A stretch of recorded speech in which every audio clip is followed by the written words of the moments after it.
ஓம் சாய்ராம், ஜெய் சாய்ராம். எல்லாரும் நல்லா இருக்கணும், எல்லாருக்கும் நல்லதே நடக்கணும். அன்பு குழந்தையே, உன்னை சுற்றி இருக்கிற மனிதர்களையும் அவர்களின் தேவை என்னங்கிறதையும் சரியாக புரிஞ்சு நடந்துக்கோ.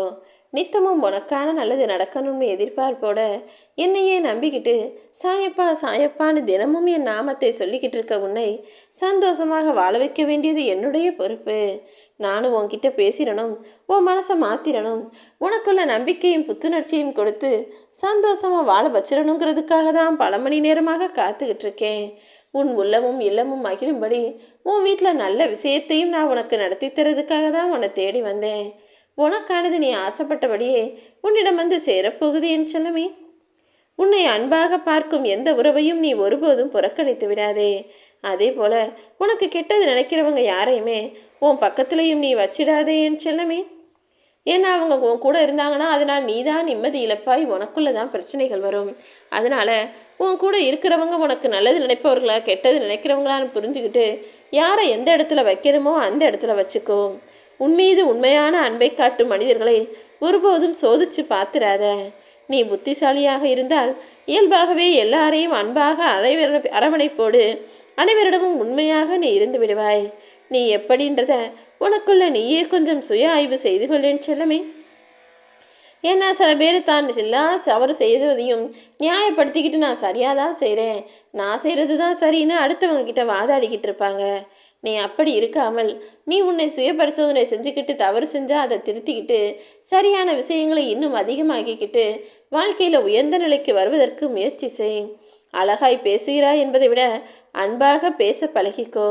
அழகாய் பேசும் பல வார்த்தைகளை விட அன்பாக பேசுகிற ஒற்றை வார்த்தைக்கு உணர்வுகளும் மதிப்பும் மரியாதையும் கூட அதிகம்.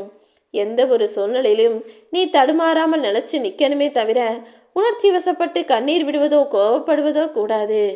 இந்த கண்ணீரும் கோபமும் உன்னை தேடி வராமல் இருந்தாலே வெற்றிகள் தானாக உன்னை தேடி வரும். எந்த ஒரு சூழ்நிலையிலையும் உணர்ச்சி வசப்பட்டு கண்ணீர் விட்டு அழுதாலும் சரி, அங்கேயே உன்னுடைய பலவீனம் என்னங்கிறது அடுத்தவங்களுக்கு தெரிய ஆரம்பிச்சிடும்.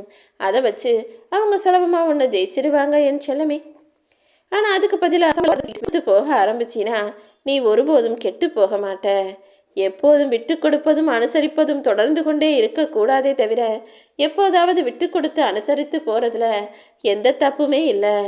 நீ நிம்மதியாக மகிழ்ச்சியாக வாழணும்னா சில சமயங்களில் சில நேரங்களில் சில பேர்கிட்ட கொஞ்சம் விட்டு கொடுத்து அனுசரிச்சுப்போ. அது நன்மைக்காக இருக்கும் பட்சத்தில் நிச்சயமாக நல்ல விஷயங்கள் உன் வாழ்க்கையில் நடக்கும்.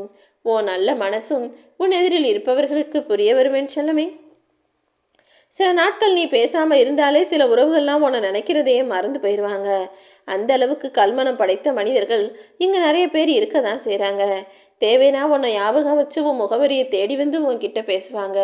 தேவையில்லைனா தொலைபேசியில் கூட உன்னை தொடர்பு கொள்ள மாட்டாத ஆட்களாக நிறைய பேர் இப்போது இருக்கிறார்கள் தானே. எப்போதுமே எந்த சூழ்நிலையிலும் உன் தேவைகளை நீயே நிறைவேற்றிக்க தயாராக இருக்கணுமே தவிர யாராவது வந்து உனக்காக எதுவும் செய்வாங்கன்னு உன்னை சுற்றியுள்ள மனிதர்களை ஒருபோதும் நம்பி வாழாதே. ஏன்னா நீ அப்படி அடுத்தவங்களை முழுமையாக நம்பும் போதும் எதிர்பார்க்கும் போதும் ஒரு கட்டத்துக்கு மேல் அவர்களுடைய உண்மையான சுயரூபம் வெளிப்பட்டுவிடும். நான் உனக்காக நிறைய வரம் கொடுத்து வச்சிருக்கேன், அதை தக்க வைத்து கொள்வதும் தவற விடுவதும் உன் கைகளில் தான் இருக்கிறதுன்றதை புரிஞ்சுக்கிட்டு எல்லா சந்தோஷத்தையும் அனுபவித்து வாழ பழகு. உன் கையில் கிடைக்கும் எல்லாத்தையும் பொக்கிஷமாக பார்த்து கொள்ள வேண்டுமே தவிர எதையாவது நழுவ விட்டுட்டினா திரும்ப தேடும்போது அது உனக்கு கிடைக்காமல் போகவும் வாய்ப்புகள் இருக்கிறது. உனக்கு கிடைச்ச வாய்ப்பை சந்தோஷமாக மகிழ்ச்சியாக ஏற்றுக்கிட்டு வாழ பழகு. கிடைக்காத விஷயங்களும் கிடைக்கும் என்ற நம்பிக்கையோட வாழ தயாராக என் தங்கமே. உன் கழுத்தை நெரிக்கிற அளவுக்கு துன்பம் வந்தாலும் ஒருபோதும் யாரையும் ஆறுதலுக்காக தேடாதே. ஆறுதலாக வருபவர்கள் எல்லாம் ஒரு நாளைக்கு உன் கழுத்தை அறுக்கக்கூடிய கத்தியாக கூட மாறி போக வாய்ப்புகள் இருக்கு. அப்புறம் நீதானே நிம்மதி இழந்து தவிப்பாய். அதனால எதிரி எப்போது வேண்டுமானாலும் நண்பனாவான், நண்பன் எப்போது வேண்டுமானாலும் எதிரியாகவும் வாய்ப்புகள் இருக்குதுன்னு புரிஞ்சுக்கிட்டு உறவுகளை சரியாக கையாள பழகிக்கோ. அதுதான் உனக்கும் உன் வாழ்க்கைக்கும் நிம்மதி தருவதாக இருக்கும்.